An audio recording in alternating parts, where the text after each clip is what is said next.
ಎಲ್ಲರಿಗೂ ನಮಸ್ಕಾರ ಸ್ಟೂಡೆಂಟ್ಸ್. ಇವತ್ತು ನಾವು ಲಾಸ್ಟ್ ಕ್ಲಾಸ್ನಲ್ಲಿ ವೇರಿಯೇಬಲನ್ನು ಡಿಕ್ಲರೇಷನ್ ಯಾವ ರೀತಿ ಮಾಡಬೇಕು, ಅದನ್ನು ಅಸೈನ್ ಯಾವ ರೀತಿ ಮಾಡಬೇಕು, ಯಾವ ರೀತಿ ಪ್ರಿಂಟ್ ಮಾಡಬೇಕು, ಸ್ಪೆಸಿಫೈಯರ್ನ ಯೂಸ್ ಮಾಡಿ ಯಾವ ರೀತಿ ಪ್ರಿಂಟ್ ಮಾಡಬೇಕು ಅನ್ನೋದರ ಬಗ್ಗೆ ಕಲಿತೀವಿ. ಇವತ್ತಿನ ಫಂಕ್ಷನಲ್ಲಿ ಯೂಸರ್ಗೆ ನಾವು ಯಾವ ರೀತಿ ಇನ್ಪುಟ್ ಮಾಡಲಿಕ್ಕೆ ಕೊಡಬೇಕು ಅನ್ನೋದರ ಬಗ್ಗೆ ಸ್ಟಡಿ ಮಾಡೋಣ. ಇನ್ಪುಟ್ ಮಾಡಬೇಕಪ್ಪ ಅಂತಿದ್ರೆ, ಗೆಟ್ ಮಾಡಬೇಕಪ್ಪ ಅಂದರೆ ವ್ಯಾಲ್ಯೂಸನ್ನು ಸ್ಕ್ಯಾನ್ ಎಫ್ ಅನ್ನುವಂಥ ಒಂದು ಕಮಾಂಡ್ ನಮಗೆ ಹೆಲ್ಪ್ ಆಗುತ್ತೆ. ಅದನ್ನು ಯಾವ ರೀತಿ ಯೂಸ್ ಮಾಡ್ತೀವಿ ಅಂದರೆ, ಸ್ಕ್ಯಾನ್ ಎಫ್ ಡಬಲ್ ಕೋಟ್ಸ್ನಲ್ಲಿ ಈ ಸ್ಪೆಸಿಫೈಯರ್ನ ಕೊಡಬೇಕು, ಇಲ್ಲಿ ವೇರಿಯೇಬಲ್ ನೇಮನ್ನು ಕೊಡಬೇಕು. ಈಗ ಒಂದು ಪ್ರೋಗ್ರಾಮನ್ನು ಬರೆದು ನೋಡೋಣ.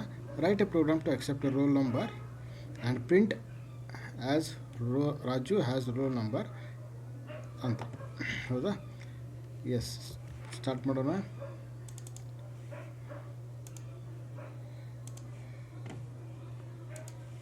Start Turbo C. ಹೊಸ ಫಂಕ್ಷನನ್ನು ಓಪನ್ ಮಾಡೋಣ. Hash include stdio.h main opening bracket closing bracket. Next ಏನು ಬರೀಬೇಕು? ಇಂಟ್ ಇಲ್ಲಿ ರೋಲ್ ನಂಬರ್ ಅಂತ ಕೊಡೋಣ. ಪ್ರಿಂಟ್ ಎಫ್ ಇಲ್ಲಿ CLR SCR ಕೊಡೋಣ. CLR SCR opening bracket closing bracket. Printf enter a roll number.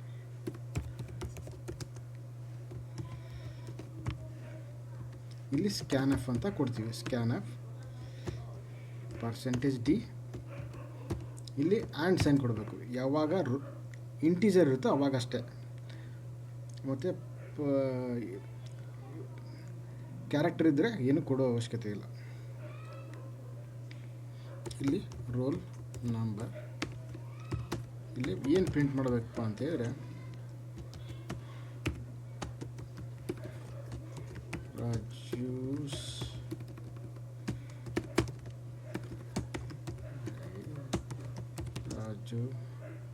Has roll number.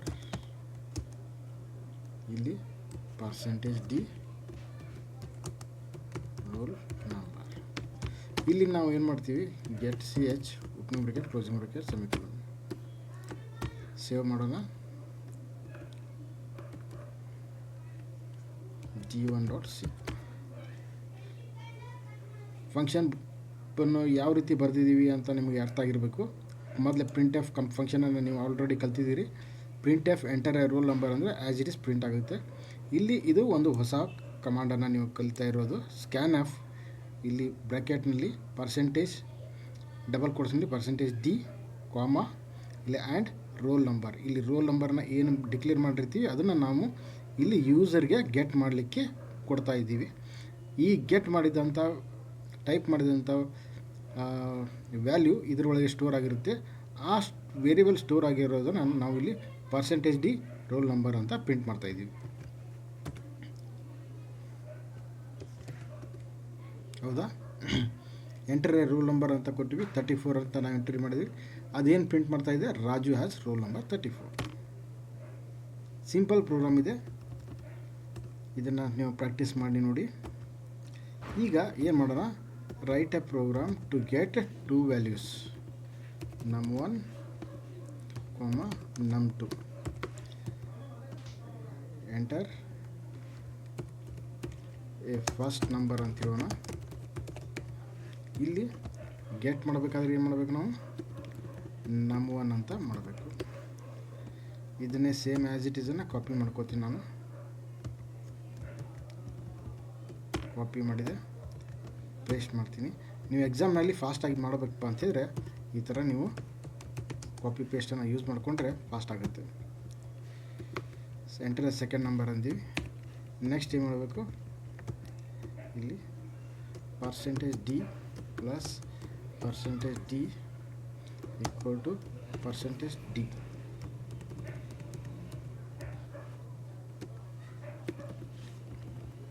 ಇಲ್ಲಿ num1, num2, num1 plus num2 ಅಂತ ಕೊಡೋಣ.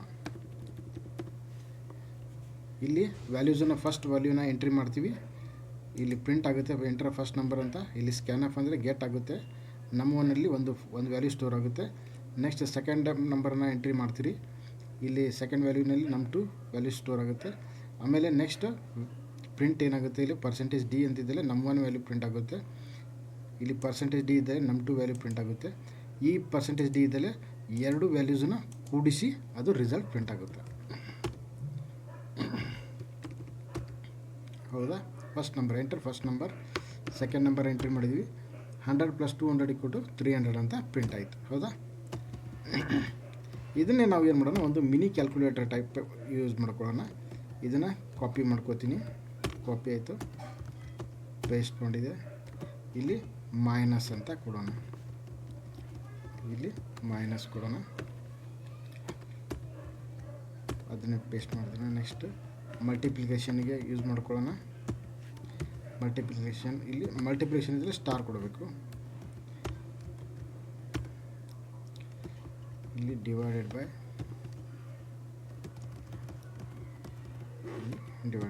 ಓಕೆ. ಈಗ ಎಕ್ಸಿಕ್ಯೂಟ್ ಮಾಡೋಣ.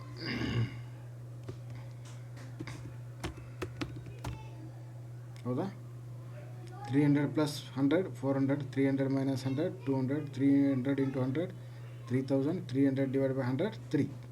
ಈ ಥರ ನಾವು ಮಿನಿ ಕ್ಯಾಲ್ಕುಲೇಟರ್ ಟೈಪ್ ಇದನ್ನು ಯೂಸ್ ಮಾಡ್ಕೋಬೋದು. ಗೊತ್ತಾಯ್ತಲ್ಲ ಯಾವ ರೀತಿ ಪ್ರೋಗ್ರಾಮ್ ಬರೆದಿದ್ದೀವಿ ಅಂತ?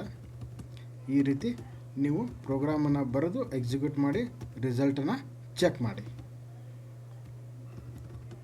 ಇದು ಫಸ್ಟ್ ಪ್ರೋಗ್ರಾಮ್.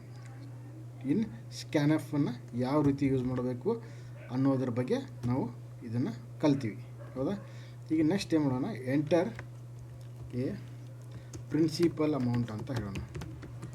Principal amount. ಇಲ್ಲಿ ಏನು ಮಾಡೋಣ, ಪ್ರಿಂಟ್ ಪಿ ಅಂತ ಕೊಡೋಣ. ಪಿ. ಇಲ್ಲಿ ಟಿ ಅಂತ ಕೊಡೋಣ. ಇಲ್ಲಿ ಆರ್ ಅಂತ ಕೊಡೋಣ. ಇಲ್ಲಿ ಟಿ ಅಂತ ಕೊಡೋಣ. ಎಂಟರ್ ಟೈಮ್ ಪೀರಿಯಡ್ ಅಂತ ಕೊಡಿ. ನೆಕ್ಸ್ಟ್ ಇದನ್ನೇ same as it is copy ಮಾಡಿ ಪ್ರಿಂಟ್ ಮಾಡೋಣ, ಪೇಸ್ಟ್ ಮಾಡೋಣ. ಎಂಟರ್ ರೇಟ್ ಆಫ್ ಇಂಟ್ರೆಸ್ಟ್ ಅಂತ ಟೈಪ್ ಮಾಡೋಣ. ಟು ಕ್ಯಾಲ್ಕುಲೇಟ್ ದಿ ಇಲ್ಲಿ PTR ರೇಟ್. ಹೌದಾ? ಇಲ್ಲಿ I = ನಾವು P*T*R / 100. ಇಲ್ಲಿ ನಾವೇನು ಮಾಡೋಣ, ಇದನ್ನು ಅರೇಂಜ್ ಮಾಡೋಣ. ಕಂಟ್ರೋಲ್ Y ಹೊಡೆದ್ರೆ ಅದು ಒಂದು ಲೈನನ್ನು ಅರೇಂಜ್ ಮಾಡುತ್ತೆ. ಕಂಟ್ರೋಲ್ +Y ಹೊಡೆದ್ರೆ ಇಲ್ಲಿ ಪ್ರಿನ್ಸಿಪಲ್ ಅಮೌಂಟ್ ಟೇಕನ್ ಅಮೌಂಟ್, ಇಲ್ಲಿ %d ಕೊಡೋಣ.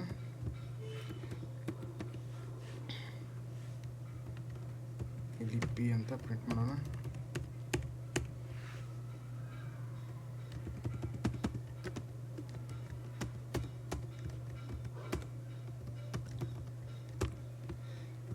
ಇಲ್ಲಿ ಟೈಮ್ ಪೀರಿಯಡ್ ಅಂತ ಕೊಡೋಣ. ಟಿ ಅಂತ ಕೊಡೋಣ. ಇಲ್ಲಿ ರೇಟ್ ಆಫ್ ಇಂಟ್ರೆಸ್ಟ್ ಅಂತ ಕೊಡೋಣ. Rate of interest is R. Total interest payable ಅಂತ ಮಾಡೋಣ. ಇಲ್ಲಿ %i, ಇಲ್ಲಿ %d ಕೊಡಬೇಕು. ಇಲ್ಲಿ ಮೇಲೆ ಏನು ಮಾಡಬೇಕು, ನಾವು I ಅಂತ ಒಂದು ವೇರಿಯೇಬಲನ್ನು ಡಿಕ್ಲೇರ್ ಮಾಡಬೇಕು. ಹೌದಾ? ಫಸ್ಟಿಗೆ ಏನು ಮಾಡಿದ್ವಿ ಗೊತ್ತಾಯ್ತಾ? ಎಂಟರ್ ಪ್ರಿನ್ಸಿಪಲ್ ಅಮೌಂಟ್ ಅಂತೀವಿ. ಇಲ್ಲಿ P ಅಂತ ನಾವು ಗೆಟ್ ಮಾಡಿದ್ದೀವಿ. ನೆಕ್ಸ್ಟ್ ಎಂಟರ್ ಟೈಮ್ ಪೀರಿಯಡ್ ಅಂತ ಹೇಳ್ತೀವಿ. ಟೈಮನ್ನು ಎಂಟ್ರಿ ಮಾಡ್ತಾರೆ. ಎಂಟರ್ ರೇಟ್ ಆಫ್ ಇಂಟ್ರೆಸ್ಟ್ ಅಂತ ಹೇಳ್ತೀವಿ. ರೇಟ್ ಆಫ್ ಇಂಟ್ರೆಸ್ಟ್ ಎಷ್ಟು ಅಂತ ಟೈಪ್ ಮಾಡ್ತಾರೆ. ಇಲ್ಲಿ ಐದಲ್ಲಿ ಏನು ಮಾಡುತ್ತೆ, PTR / 100 ಇದು ಕ್ಯಾಲ್ಕುಲೇಟ್ ಆಗಿ ಇಂಟ್ರೆಸ್ಟ್ ಕ್ಯಾಲ್ಕುಲೇಟ್ ಆಗಿ ಇದರೊಳಗೆ ಸ್ಟೋರ್ ಆಗುತ್ತೆ.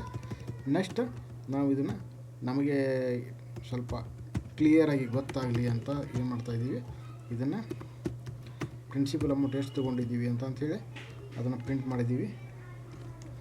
ನೆಕ್ಸ್ಟ್ ಟೈಮ್ ಪೀರಿಯಡ್ ಎಷ್ಟು ತೊಗೊಂಡಿದ್ದೀವಿ, ಆಮೇಲೆ ಇಂಟ್ರೆಸ್ಟ್ ಎಷ್ಟು, ಆಮೇಲೆ ಎಷ್ಟು ಅಮೌಂಟನ್ನು ನಾವು ಪೇಮೆಂಟ್ ಮಾಡಬೇಕು.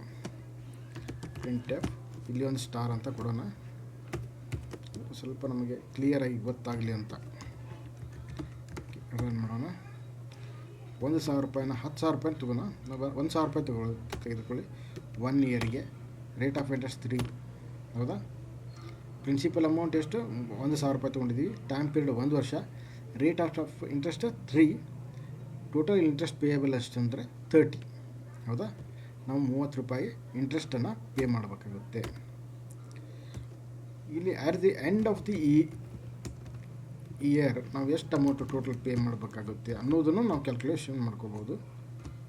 ಟೋಟಲ್ ಅಮೌಂಟ್ ಪೇಯಬಲ್ ಅಂತ ಕೊಟ್ಟು ಈಕ್ವಲ್ ಟು ಪರ್ಸೆಂಟೇಜ್ ಡಿ.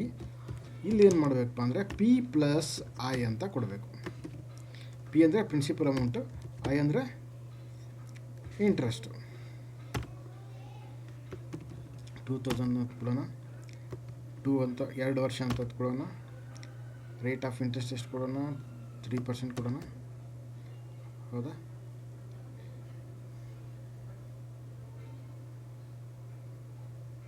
₹120 ನಮಗೆ ಇಂಟ್ರೆಸ್ಟ್ ಕೊಡಬೇಕು. ಟೋಟಲಾಗಿ 2,120 ರೂಪಾಯಿನ ನಾವು ಅವ್ರಿಗೆ ಪೇ ಮಾಡಬೇಕಾಗತ್ತೆ.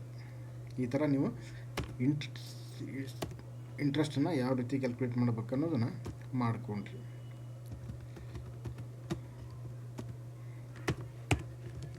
ಓಕೆ, ಮತ್ತು ನೆಕ್ಸ್ಟ್ ಕ್ಲಾಸ್ನಲ್ಲಿ ಮತ್ತು ಬೇರೆ ಬೇರೆ ಎಕ್ಸಾಂಪಲ್ಸನ್ನು ನಾವು ಬಿಡಿಸೋಣ. ಇದನ್ನು ಪ್ರಾಕ್ಟೀಸ್ ಮಾಡಿ. ಪ್ರೋಗ್ರಾಮನ್ನು ನೀವು ಬರೀಬೇಕಾದ್ರೆ ಇದನ್ನು ಟೀಚರ್ ಬರೆಸಿದ್ದನ್ನು ಆ್ಯಸ್ ಇಟ್ ಈಸ್ ಕಾಪಿ ಮಾಡಬೇಡಿ. ಇದನ್ನು ನಿಮಗೆ ಜಸ್ಟ್ ಅದನ್ನು ಅಬ್ಸರ್ವ್ ಮಾಡಿ ಮೊದಲು ಏನು ಮಾಡಬೇಕು, ನೆಕ್ಸ್ಟ್ ಏನು ಮಾಡಬೇಕಂತೇಳಿ ಇದನ್ನು ನೋಡ್ಕೋಲಾರ್ದೇ ನೀವು ಬರೆಯೋದನ್ನು ಪ್ರಾಕ್ಟೀಸ್ ಮಾಡ್ಕೋಬೇಕು. ಫಸ್ಟಿಗೆ ಏನು ಮಾಡಬೇಕು ಅನ್ನೋದನ್ನು ಅರ್ಥ ಮಾಡ್ಕೊಳ್ಳಿ. ಫಸ್ಟಿಗೆ ಪ್ರಿನ್ಸಿಪಲ್ ಅಮೌಂಟನ್ನು ಗೆಟ್ ಮಾಡಬೇಕು. ಹೌದಾ? ಅದಕ್ಕೆ ಪ್ರೋಗ್ರಾಮ್ ಏನು ಬರೀಬೇಕು? ಫಸ್ಟಿಗೆ ಎಂಟರ್ ಅ ಪ್ರಿನ್ಸಿಪಲ್ ಅಮೌಂಟ್ ಅಂತ ಬರೀಬೇಕು. ನೆಕ್ಸ್ಟ್ ಏನು ಮಾಡಬೇಕು? ಅದನ್ನು ಗೆಟ್ ಮಾಡಬೇಕು. ಅದಕ್ಕೆ ಏನು ಮಾಡಬೇಕು? ಕಮಾಂಡ್ ಅದನ್ನು ಯೂಸ್ ಮಾಡಿದ್ವಿ, ಸ್ಕ್ಯಾನ್ ಆಫನ್ನು ಪರ್ಸೆಂಟೇಜ್ ಡಿ. ಇಲ್ಲಿ ಪಿ ಅನ್ನು ಗೆಟ್ ಮಾಡಿದ್ವಿ. ಎಂಟರ್ ಟೈಮ್ ಪೀರಿಯಡ್ ಅಂತ ಹೇಳಿದ್ವಿ.